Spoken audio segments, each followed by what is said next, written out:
So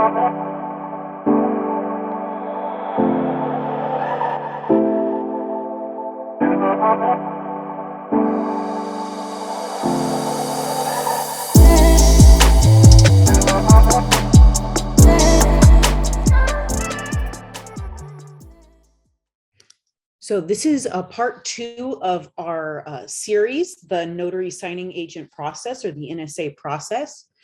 Today, we're going to work on part 2, which is on the way to and at the signing. So last class, we talked about how you can prepare yourself for a signing, everything from that initial phone call to the signer and negotiating fee to printing documents. And today we're going to talk about after you've printed the documents and you're ready to head your way to the signing.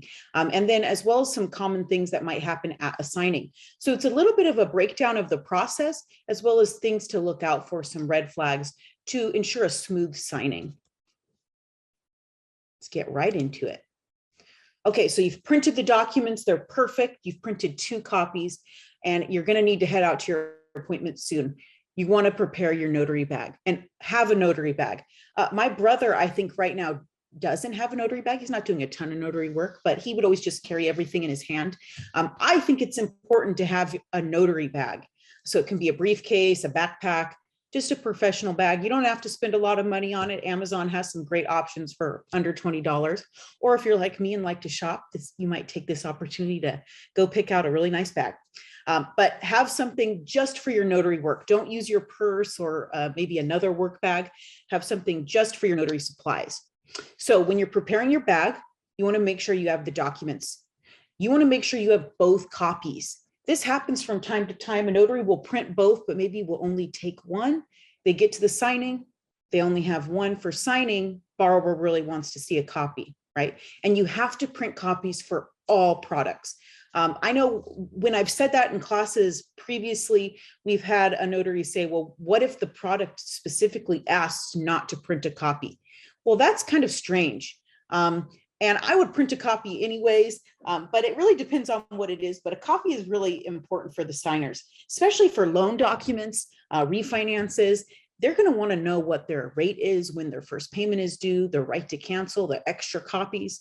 So both print 2 copies and put them both in your bag. That means you need to get a bag big enough to carry multiple sets of docs as well. Now, I always keep my main notary supplies in my bag at all times. That way I don't misplace them. So your journal, if you're in a state that requires a journal.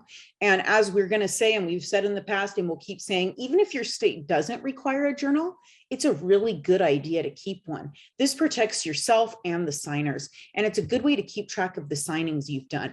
We have one notary couple, I think they're retired now, but they worked with us for 20 years, Mary and Larry Moody. And their journal was what they used to keep track of their signings and their mileage for tax purposes. So even if your state doesn't require it, it's a great way to keep track of your signings, where you've gone, how far, and it also comes in handy during tax time. Do you have your stamp? You must have a stamp. California allows you to buy multiple stamps when you get your commission. I suggest doing that. A minimum of 2 stamps, maybe even more. If you forget one at home, you'll have one in your bag. So make sure you have your stamp, because remember, you have to stamp the documents in front of the signer, right? So you can do it at home. There's no notary police. No one's going to come knocking on your door saying, are you stamping at home? But it's a good idea. Follow the procedure, have your stamp with you. What about your thumb printer? Again, some states don't require getting a right thumbprint. For the states that do, you should have that thumb printer attached to your journal. So what I do is I get one of those double-sided sticky tapes and put that thumb printer right on the top of my journal. Before I did that, there were times when I had to go back to get the borrower's thumb printer because I lost it or forgot it. And they're little, so they can get stuck in your bag. So have it right glued onto your journal. That's a great way to make sure you always have it. What about pins? You have to have pins. And I would say have lots of pins, more pins than you need, maybe 6 or more pins. I like to have blue and black. I'd say safe bet most clients want everything signed in blue, but there's a few. I'm thinking of one, a reverse mortgage company that likes them in black. So make sure you look on the instructions. That kind of has to do with what we prepared in the beginning of the our first class in this series last time, about looking at special instructions, reviewing a company's instructions. A lot of times, if there's no instruction about pen color, it doesn't matter. But I like the signers to also sign cohesively, right? So if the wife signing in blue ink, I like the husband to also sign in blue ink. It just looks better. And what about some PPE, personal protective equipment? So masks, hand sanitizer, gloves. Sometimes a request will require that you wear all of the gear, right? I did a signing at the beginning of COVID, and it was like I was going into like a super careful environment. They actually sprayed me down with hand sanitizer, which was a little bit strange, probably unnecessary considering I was wearing a mask and gloves and all that.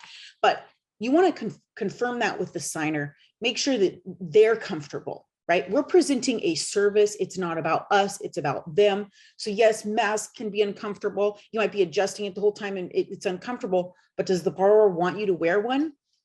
Then wear it, right? So you might want to confirm that in the beginning. If you're vaccinated, you might say, just so you know, I'm vaccinated, but I'm happy to wear a mask if you'd like me to. And borrowers will tell you, right? They'll say, no, I'm good, just come on in or whatever. Well, let's sign outside, but confirm that beforehand. Make sure you have your mask in your bag, have multiple, and your hand sanitizer, and maybe wipes too for the thumb printer ink. It is nearly invisible, comes off really easily, but sometimes borrowers like to wipe their hands. Now, of course, you're going to always want to keep a supply of loose all-purpose acknowledgements and jurats. Those are your notarization. Those are your tools. So what if in the set there's a subordination agreement? Subordination agreements that are signed by borrowers must always be notarized, but a lot of times there won't be an acknowledgement. It'll just say must be acknowledged by notary. So escrow will actually rely on you to add an acknowledgement, even though it is sneaky and you're going to miss it from time to time. But when you have your loose acknowledgements and your certificates, you can easily fill it out and just slip it right behind the original. So those are what should be in your notary bag at all times. So make sure you have that all set. And once that's all set, let's talk about what you're going to wear. So we've talked about this in past classes, and our theory is to dress for the occasion and location of the signing. So that's really going to dictate what you wear. If you are signing at someone's home, it can be more casual, right? Maybe business casual, jeans, clean shoes, a nice simple shirt, no logos, maybe a sweater. I like these pictures. I actually want these outfits. I think that they're really classy. You see trousers, basic top for the business casual. For the men, same thing, maybe a sweater, button down, slacks, polo. That's all acceptable. Flannel, even a flannel shirt with the arms cuffed up and dark jeans, that's totally fine when we're signing at someone's home. But what if you're signing at a lender's office or a bank branch or an escrow office? You might want to jazz it up a little bit, right? So maybe wear a nice pair of trousers and a low pair of heels. Or if you're a gentleman, maybe you'll take out your dress pants and just a button-up shirt. Or what if it's super fancy, right? And some offices are. You might want to pull out your tie, or you might want to wear a nice dress. So just think about the occasion of where you're signing and the location of it. So that's really going to dictate it. Conversely, you don't necessarily want to show up to someone's home. What if it's 6 a.m. signing on a Saturday and they're going to go to Disneyland after? So they're still in their jammies. You don't have to dress in your suit, right? That actually might make them uncomfortable. Or what if you're a woman, maybe don't wear your stiletto pumps in someone's home. You'll go to homes where the borrowers have hardwood floors and they're very concerned with keeping them nice and pristine. And we've actually had borrowers complain, that notary's heels scratched my floor. So is it kind of a nitpicky complaint? Yeah. But at the same time, people want to keep their floors nice, right? So maybe wear your flats or a low pair of heels or wedges, something that won't scuff up the ground. So you don't want to be overdressed, but you definitely don't want to be underdressed. It doesn't matter what your style is, right? Like I like these images. You might not. You might think that they're dressed like old grannies. If it's not your style, that's okay. The principles are clean, neat, and modest. That's really what matters. So you have a lot of wiggle room there, right? There's not a uniform. You get to use your discretion, but just remember, is it neat? It's not, so it's not overly wrinkled. It's not disheveled. Is it clean? You're not wearing grubby clothes, right? Make sure there's not any clear, obvious stains. And is it modest? So for a woman, maybe not super low cut, maybe not too form revealing, even if you have a great bod. And we've had notaries that are like totally gorgeous and show it off, and borrowers get uncomfortable, right? Or maybe the wife gets uncomfortable because this is a clearly very beautiful woman, and it can make you uncomfortable, right? So I'm not saying that tight clothes aren't, there's a time and place for everything, but for the signing, clean, neat, modest. That's what we want to wear. That's what you're never going to have a problem with. You'll never get a complaint. Lenders are going to love you. Escrow is going to love you. Signing company is going to love you. And signers, they're not going to look at what you're wearing. They're going to only care about your job. And that's really what we want, right? You want your job and what you do and your work ethic to stand out, not what you're wearing, how you look. Okay, so you've picked out a nice, clean, modest outfit, simple. It's at someone's home, so you don't have to go too extreme, just a simple outfit. It's time to head out. So heading to the closing, it's not a bad idea to give your signers a quick call or text, if that's allowed by the contracting company, to let them know you're on your way. This prepares them for your arrival. What if the wife forgot about the signing and she's 20 minutes out? Might give you a little bit more time to get there, or maybe rearrange the schedule. It's a great idea, especially if you want to expedite the signing, right? You don't want to wait around, okay, where's the signer? Waiting. You want to just go in, do the job, get out. So that little call will prepare them. It'll also give them your ETA. So if you're heading out a little early, you can see if they're available a little early, or if you're going to be there a little late, you let them know. If you can, and we know that you can't always do it, but you want to leave 15 minutes early if possible. Now I'm telling you to do it. I'm telling you I'm always living on the edge. I'm always leaving at the last possible minute. I've been doing it a long time, and I'm pretty good at gauging local traffic issues, but that doesn't mean it doesn't come with repercussions, right? So something that I've tried to do, especially as I've gotten better and better at the job and more confident, is leave a little early. And of course, check the traffic, maybe even say you're going farther out. Maybe you're going into downtown LA one day and you know that there's going to be traffic. Look up the day before around the same time to see how long it's going to take you to get there. But keep an eye on local traffic warnings. And this is going to happen even if you do your best to prevent it. Most of the time, you're going to be late. So as soon as you know you're going to be late, and we typically know pretty quickly, right? You look at your phone, it says you're going to be on 30 minutes, signings in 15 minutes. Call the signer as soon as you know. Doing it, don't make it about you. Just be sincere, apologetic, and understand the signer's time is valuable. So if they're frustrated, acknowledge that. Don't get defensive. Don't say, well, I'm on my way. They're just gonna get frustrated. They're gonna think you don't care about their time. You're making it about you, not about them. But typically, signers are happy that you've given them the heads up. That way they're not expecting you at 3 and waiting 15 minutes for you to show up or more. Apologize, be real with them. And most of the time you can turn a frustrated client into a happy one through the communication. And that's really throughout this whole series of the NSA process. Communication is up there. It's almost number one, or maybe it is number one.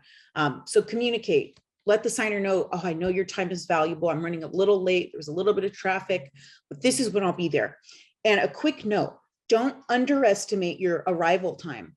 So if it's really going to take you 15 minutes, don't say you're going to be there in 5 minutes, right? That's just going to exasperate the signer. It's going to make them more frustrated when you don't arrive. If you've been to or watched our How to Be a Favorite class, you'll see reviews of when a notary will tell the signer, I'm going to be a little late. And they're still happy with them. They'll say, yeah, the notary was a little late, but they did a great job. They kept me in the loop. We're all good. It's all good. So that's what we want, right? Communication. And every once in a while, you'll get a really grumpy client who's really, really mad. And you apologize and give them your honest ETA and then get the job done. Don't be scared. Don't take it personally. Just focus on the work, communicate. All right. So you've arrived. Hopefully you're a little bit early, 5 to 15 minutes early. That allows you enough time to find the signing location, especially if it's, say, in an office building. There might be several floors you need to go in. You might need to meet reception. So this gives you a little time to set up. Some addresses are hard to find, right? Especially in maybe new developments. So it's not on our normal Google Maps. You might need to think outside the box, look at an actual map, or search online. So give yourself plenty of time. It's also a good time if you're early, you know where the signing address is, you've located. I like to say, get your head in the game, right? So check the documents, make sure you have the docs that are right, even though you already did that back at home or at your office. But look at the names, remind yourself of the names, and then give yourself a quick look. Make sure that your hair looks fine, you don't look too disheveled, you don't have anything in your teeth. I know it's simple, it feels kind of silly, but it's important, right? One time I was wearing a skirt and my skirt was like bunched up in the back, and I went to the closing like that. And I didn't realize it until the signing was over. How humiliating. Those signers probably thought it was funny, but it wasn't funny to me, right? So now's the time to make sure you look good. Pull your dress down, or you make sure your slacks, your fly zipped up. And then once you're all set to go, carry the docs in your hand to the door, to the signing location, wherever you meet them. This lets the person and signer know your purpose of your visit, right? They're going to know who you are right away because that you have 300 pages in your hand, 200 pages in your hand. Okay, so you're in the house or you're in the office. Next, we need to find a suitable place for signing. So most signers have like a dining table or maybe an island. It doesn't need to be a big fancy setup, right? Just a small table works with 2 chairs. I've been to many signings where there's only chairs for the signers to sit, which I'm okay with, as long as I can stand kind of comfortably and hand the documents out and prepare myself with a little section to write in my journal and to notarize. Find a suitable place for signing. There is one YouTube notary teacher, and she's not just YouTube, she does it, that's her job. She's in Texas, I think, and she says that she likes to keep a little table and some chairs in her car, especially for like cash out signings where you're at a title office. That's for Texas people, Texas notaries. That way there's always a little spot if the office doesn't have anything. So that's something to think about. You don't necessarily need to do that. Most places will have a place to sign. And remember, don't get too hung up on where you sign. You're going to be there hopefully less than an hour and get in and get out. But enough of a place to where you can comfortably do your job and not miss anything, which sometimes happens. We did a signing the other day and the notary missed some pages. And she said, the setup wasn't good and I wasn't comfortable and I knew I was going to miss something. So, you want to find a place that you can do that in. Okay, so next up, so you found a place, you're sitting at the table. First things first, get the signer's ID. So request the ID, and at the same time, so while you're doing the first part of your journal entry, where you're adding in their ID, making sure that signer matches the ID, right? They're the same person doing your notary stuff. Provide the signers with one of the critical documents. This is going to expedite the signing. If you give the signer the closing disclosure and say, I'm going to review your ID, check this out. This has all your loan terms. If there's an issue, we can catch it now. The signing is going to go faster. So you're reviewing their ID, give them a document to look at. My suggestion, closing disclosure, settlement statement, and or note. Those are the most important documents for the signer. Now, examine the ID, ensure it belongs to the signer, cross-reference the name on the ID with the name on the docs. Now, that's why if you were here for part 1 of our series, you'll remember that you've already confirmed that on that initial call, right? You asked, can I have the name that's shown on the ID? That way I can make sure it matches the docs. But now you can you've seen the original ID, so you can make sure that it looks good. And remember our rule, ID can be more, not less, not different than the name on the docs, with the exception of a nickname. So for Stephen, what if his ID says Steve, but the docs say Stephen, or vice versa? Steve is a common nickname for Stephen. So technically you can make that judgment call and proceed. But if it was something totally weird, right? The name on the docs is Stephen, but his nickname is Walter, that doesn't work. But if it's a common nickname that everybody knows, just like Rebecca, Becky, Kimberly, Kim, Steve, Stephen, then you can proceed. You can make that judgment call. The notary regulation allows you to do that. There's a little bit of wiggle room. So there you go. You've got the ID, you've started your journal entry. They're looking at a critical document. That way, by the time you're done with your first portion of the journal entry, they've reviewed that form. Okay, so while signing, you've started with those most important forms. Maybe before they sign it, they've just reviewed it. It's time to show them how to sign. So you want to instruct the signer to sign as the signature line dictates. If the signer's signature is like a clear cursive one where you can make out each letter or name, they need to sign as the signature line shows. Now, what if the signature is a symbol or a scribble? Well, then they can just proceed with their normal scribble and symbol. Regardless of how they sign, it has to be consistent throughout. Okay, I want to show you the signature samples. I think I put it a little out of order.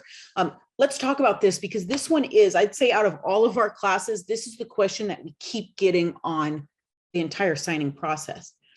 So let's look at actual samples. I did these last night. So let's look at the top left corner here. Virginia Ann Cherubel, and I signed exactly as it showed in cursive. So you can see each word of my name, right? Or each name specifically. So Virginia Ann Cherubel, that is good.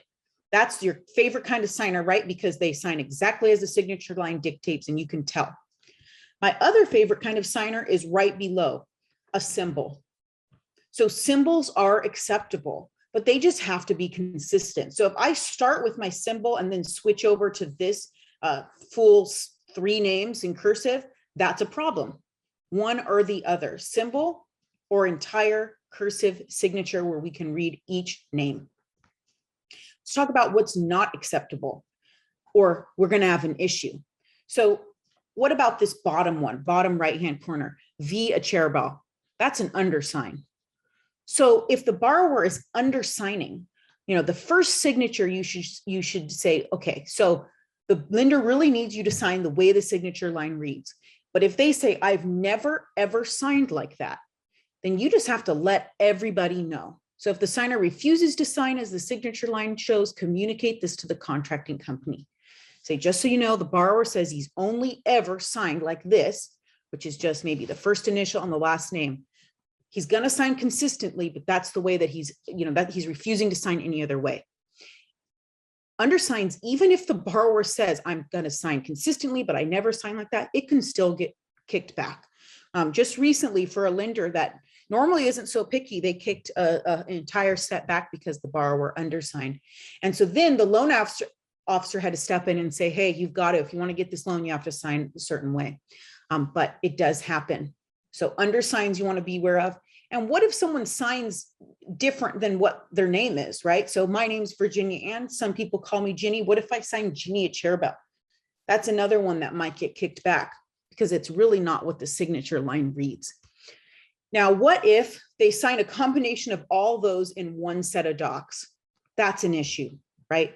Consistency is important. So even an undersigned signature may pass as long as it's consistent. So must be consistent. But our favorite signatures, actually my most favorite is a symbol because it's faster, right? And I can't really criticize a symbol because I don't know, who knows what it says. But my second favorite is the cursive. That this is exactly as the signature line dictates. So these are some examples. Okay, so let's go back to signing. So you figured out the signature. You're going to babysit that signature the entire signing.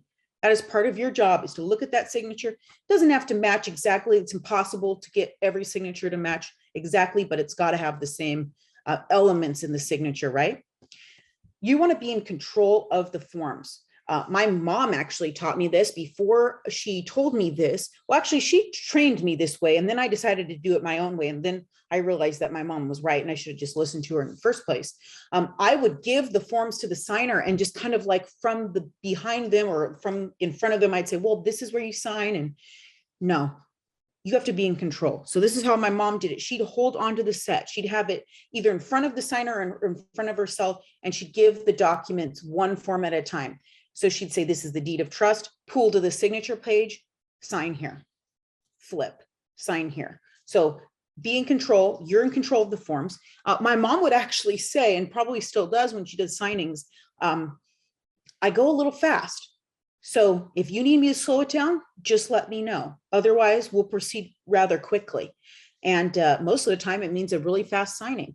Sometimes they need you to slow it down and talk a little bit more and explain a little bit more. But being in control of the forms, if you're a new agent and it takes you an hour and a half every signing, change it up. Be in control. It's going to go faster. And my suggestion is you present the critical forms first. So they've already reviewed the closing disclosure when you were verifying their ID. Next, do the note and you present it. This is a most important document. You want to make sure that the information in bold is correct. Those are your loan terms. That's really all you have to say. They'll look at the amount, the rate, the payment, then they'll sign and date, or sign no date unless it asks for one. So I suggest present those critical forms first. And everything outside of those are disclosures. And they're there because they have to be there because someone said it's important that they're there, but they aren't binding. They don't require the signer to acknowledge anything out of the norm, right? If you have the, let's think, FBI disclosure, there's nothing that they have to decide there, right? They're just acknowledging that the FBI investigates mortgage fraud. So, but if you go through the most important ones first, the rest of the signing normally goes super fast because they've seen everything they want to see. The rest is disclosures. But even the disclosures, you want to provide one document at a time and provide a brief description of the form's purpose. So that means coming up with a 1 or 2 sentence script. Most of the time that satisfies, I'd say 90% of the borrowers, maybe more. And then most important, you want to make sure they know where to sign, date, and initial. So your job really is, it's multifaceted. You are explaining the forms in a way that makes the signers comfortable. You're not explaining how the term got this way or why, but what's their rate and where can you find it? But you're really babysitting the signers in how they sign. That's the difference between a notary and a signing agent. You know where they sign, date, initial, the hidden stuff, and where you notarize, of course. You've trained your eye to find what your notarizations look like. Now, when the signer returns the form back to you, so you've given them a form, they return it back, now's your first quality control check. So don't just flip it. At least I don't. I look at it and make sure we're good. You can catch dates here. You can catch initials here. You can catch when their signatures look a little wonky or a little different if they're being inconsistent. So we say that you're going to do 3 quality control checks at least. This is your first one while you're signing. And that's why it really helps when you're in control of the forms, because they're going to give that document back to you and you're going to be able to review it. Okay, so we did a little brief overview of how the process works, but I wanted to remind you, and if you're new, check out our signers frequently asked questions video. That's probably the biggest thing new notaries are worried about, right? When you go into a signing, what if I don't know how to answer their questions? What if they want to know more information than I'm prepared to give them? This video is really neat because it breaks down a lot of common borrower questions and where you can find the answer. So you can kind of be prepared with an arsenal. Like if they say, is my rate fixed? You'll know exactly where to look to show them, yep, this is a fixed rate. So make sure to watch that video, because if I did that and this video, we'd be here for like 3 hours. And you know, I'm already a big talker, so gotta go quick. So watch that signers frequently asked questions video. It's on our YouTube channel. It's a good one. Okay, so briefly, let's talk about what not to do on a signing. And this comes from just years of being a signing company, right? And getting that email, and I always get it on like Friday at 5 o'clock, dear Coast to Coast, we have an issue with this signing, the notary did X, Y, and Z. So 1, never rush or criticize signers. This is huge. And that's why you need to carefully watch your scheduling, because signers can tell if you're feeling rushed or rushing them, or you're like, you have somewhere to go. And not all of us are very good at hiding that, right? I have gotten pretty good at it. Say I have an appointment and I'm inside freaking out, but the signers are comfortable and I look calm. If you don't have that ability, don't overbook yourself. You're going to get in trouble. Signers are going to complain. This happens all the time. Just got an email this week. They asked us to stop using this notary because the signers felt rushed. And the notary made a comment like, wow, you guys really like to read everything. You know, you don't want to criticize someone or make them feel like they're strange or out of the norm, right? So if the signer's a reader, you might need to restructure your schedule. You might need to call your next borrower, step out for a second, call your borrower and say, hey, can we move it back a little bit of time, or call the signing company. Don't ever make them feel rushed or criticize them. Be professional, right? That you're providing a service. You deserve respect, but the signers deserve respect too. Remember not to bring your children to signings. This is important. When you're a single mom or dad and you have kids and you have to figure out, what can I do, especially if they're little ones, they're not able to watch themselves. It can be difficult, but that's where scheduling is important, being modest when it comes to scheduling. Don't overbook yourself. If your kids are old enough, maybe like 11, they can sit in the car. My mom used to be, I used to be your car. She called us the carpool dummies. And we would just sit in our car so she could take the fast lane on the freeway. And then we'd sit in the car during the signing. I wouldn't tell the signers, oh, my kid's in the car, right? That might concern them because they might not know how old your kid is. But yeah, try not to bring your children to the signings. And if you do, you're going to get a complaint about it, right?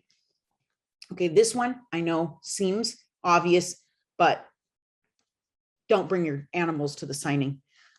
We had years back a notary bring their parrot to the signing, and the parrot pooped on their carpet. And the signer was obviously mad about that because that's a strange thing to do. So we love our animals, but we've got to leave them at home. This is a big one. Do not discuss or complain about your fee with the signer. This seems obvious, but the signer really has nothing to do with your fee when it comes to like loan signing. So when you're working as a notary signing agent dealing with real estate documents, signers typically don't pay you. Sometimes they do if it's like a deed or miscellaneous or maybe seller set, but most of the time the signers have nothing to do with your fee. So complaining about it is just going to make them feel uncomfortable. I've heard from the table, maybe I'm on the phone with the notary and it's been a more difficult signing for them. And they've said, this isn't worth this. I mean, come on, people, that's crazy. We don't want to do that. That makes the signer uncomfortable because they have nothing to do with it, right? If you want to complain about your fee, complain about it to the person who hired you, right? The signing company, escrow. And I suggest don't complain about fees. Lisa and I always say, if you're going to make money, keep doing your work, say no as little as possible, accept assignments. You're going to make more money than you need. You're going to still be able to have some fun and you're going to be able to pay your bills. So our suggestion is if you've agreed to do the signing for a certain amount, unless there are outside circumstances, right? Maybe you're scanning now, maybe you're hand delivering, maybe it is 400 pages for one set, then you can request an adjustment, negotiate. But complaining and discussing your fee with signers is really a huge no-no. Lenders and escrow will not like it. And this is one that's a new problem, right? We never had to deal with this before COVID, but do not insist on not wearing a mask. If the borrower requests you to take, certain protective measures, it's really in your and the signer's best interest to do so. I've told you about this happened a few months ago. We haven't had too many issues with this recently, but notary gets to the appointment. Signer says, oh, do you mind wearing a mask? She's like, no, I'm not wearing a mask. I'll have someone else do the job, and just leaves. And then when I call her, she complains, masks are this, masks are that. I don't care how you feel about it personally. This is the job, right? When we go into a restaurant, most people are wearing masks. And that's because they're the person who hired them said they need to wear masks, right? So coast to coast doesn't require that everyone wears masks, but we require you follow the signer's lead. So don't make a stink over it, right? Don't do the job if it means you have to wear a mask, but don't accept it, go to the appointment and then leave. You're going to get in big trouble. That notary can't work with us anymore, right? We can't work with someone like that. That puts the signer's loan in jeopardy. So something to keep in mind. And I know it's frustrating. I can't believe that this is even an issue that we have, but it's the world we live in. So we've got to roll with the punches. Okay, let's briefly talk about what happens when issues arise, what we can do. So again, we should be comfortable guiding signers through the documents, easily be able to answer the wheres and the whats of the signers' questions, and provide, a brief general description of the document and how to complete them. Outside of those responsibilities, if the signers have questions about why their closing costs are this amount, and how did they get to that interest rate, we need to call the contracting company. So who hired you? That's your first call. So if you're working with coast to coast, you call coast to coast first, and then they're going to give you guidance. They may be able to explain things you can't, or they can direct you to call the right person. So the signer may need to speak to their loan officer. Signing companies, oftentimes, I'm thinking of one client, she has her cell. So you call us, we'll give you the escrow agent's cell, you'll get it handled. But when in doubt, you can always check page 5 of the closing disclosure for contact info. And this is a sample. So here you'll have the escrow company's info and the broker's info or loan officer's info. So if nobody on the signing company's end is answering, maybe it's month end and they have 5 calls in front of you, check page 5 of the closing disclosure. Now, regardless of what you do, you keep detailed notes on the signing order. So the company that hired you, they're the one you have to communicate with. Those are the ones you want to keep in contact. So my suggestion, and this is what a lot of agents do, they pull up the order on their smartphone, and as there's issues, they're typing them in. And signers aren't mad about that, right? You can even tell them what you're doing. I'm going to keep a detailed record here. That way, all of our issues and concerns get addressed. So keep that your phone. If you don't have service, you might want to keep notes on your phone. And then as soon as you get service, add them into the website. Now, if a signer refused to sign a form, one form, or maybe 1 to 5 forms, don't stop the signing based off of those forms, unless the signer says, hey, I don't want to sign anything anymore. But if it's just a few forms they have questions about, don't stop the signing. But again, contact the contracting company and keep detailed notes on the order. Recently, I've seen a lot of orders that are statused as did not sign. But then I look at the notes and it's like, we signed everything but 1 page. Well, then send those docs back. Tell us what that 1 page is. The lender or escrow will explain what they need to explain, and then we'll get it done later. But it's not a did not sign if 1 page doesn't get signed. Just keep everybody in the loop. Another thing, if you don't do that, but you ship the docs in, right? So maybe the signer refused to sign like 3 forms. You send the rest of you send all the docs in. When they arrive, escrow is going to say, oh, here's a notary error. Signer forgot to sign this form. That's a notary error. And then we'll call you. You'll call the signer, or maybe then you'll remember, oh yeah, the signer refused to sign that. So time has been wasted, right? So the first thing you want to do if a signer refuses, tell the client. That way, when that happens, escrow gets the doc. Oh, there's a notary error. They email us. We can say, actually, the signer refused to sign this form. They think it's incorrect, or whatever the reason. You might also want to put a little post-it note if a signer refuses to sign the form. Don't just say signer refused to sign, but say why. Doesn't think this applies to their loan. The amount is incorrect. Borrower talked to their loan officer before and they both decided this wasn't needed. Another little quick note is sometimes a loan officer, borrower will say, I don't want to sign the note. And loan officer will say, get everything else signed and we'll figure that out later. You want to always make sure to talk to the contracting company, because they're going to provide you guidance. Sometimes docs like the note, that's the biggest document in the set, they can't change that, right? You can't change anything on the note. If there's an issue, it needs to get resolved and then redrawn, or just resolved with the signer or explained. So keep the contracting company in the loop. They're the people that pay you. Those are the people you ultimately report to. Okay, so you've signed all the documents. Now it's time to triple check, or this is your second quality control check. So you've signed everything, take the documents, start going through them. Tell the signers, give me just a few minutes to make sure we didn't miss anything. So you're checking signatures, dates, initials, notarizations.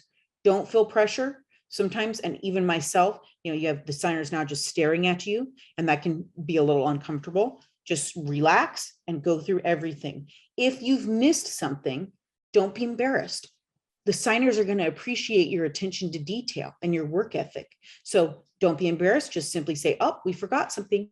That's why I like to do this second quality control. And they'll be like, oh, wow, great. I'm glad we caught that now.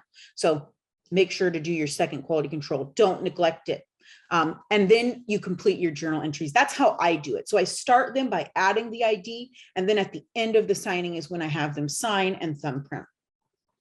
At this point, I hand the signers their copies of the docs, and I tell them what's going to happen next with their docs. So it really depends on what the product needs. I might say, I'm going to now go and scan these documents over to your lender. That way they can work on, the pre-funding conditions. Or now I'm going to take these to FedEx and they'll get to escrow tomorrow.